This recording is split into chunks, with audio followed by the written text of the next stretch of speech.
بسم اللہ الرحمن الرحیم۔ دوستو، جب غسل فرض ہو جائے تو غسل کرنے میں جلدی کیوں کرنی چاہیے؟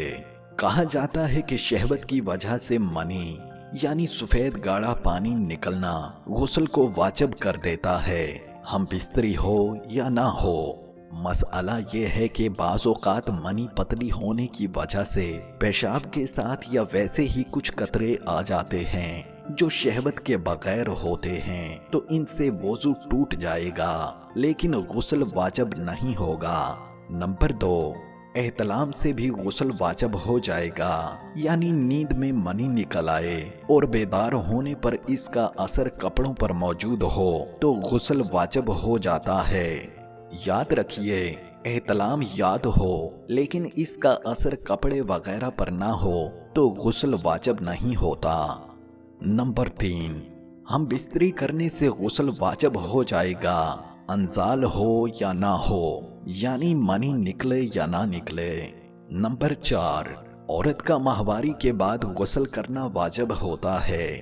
نمبر 5، نفاس کی وجہ سے غسل واجب ہو جاتا ہے۔ بچے کی پیدائش کے بعد جو خون نکلتا ہے اس کو نفاس کہتے ہیں۔ ایک مسئلہ یہ بھی ہے کہ مردے کو غسل دینا فرض ہے یا سنت؟ اس کا جواب یہ دیا جاتا ہے کہ مردے کو غسل دینا فرض کفایہ ہے۔ فرض کفایہ کا حکم یہ ہے کہ اگر ایک نے غسل دے دیا تو سب گناہ سے بچ جائیں گے اور سب کا فرض ادا ہو جائے گا، اور اگر کسی نے بھی غسل نہ دیا تو سب گنہگار ہوں گے۔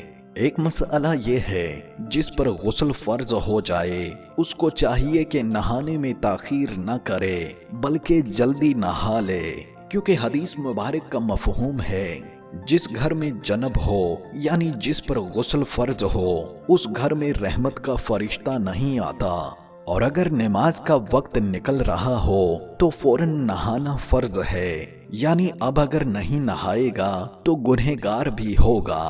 منی کا صراحت کے ساتھ اس لیے ذکر کیا گیا ہے کیونکہ پانی نکلنے والا 3 طرح کا ہوتا ہے، منی، مزی، ودی۔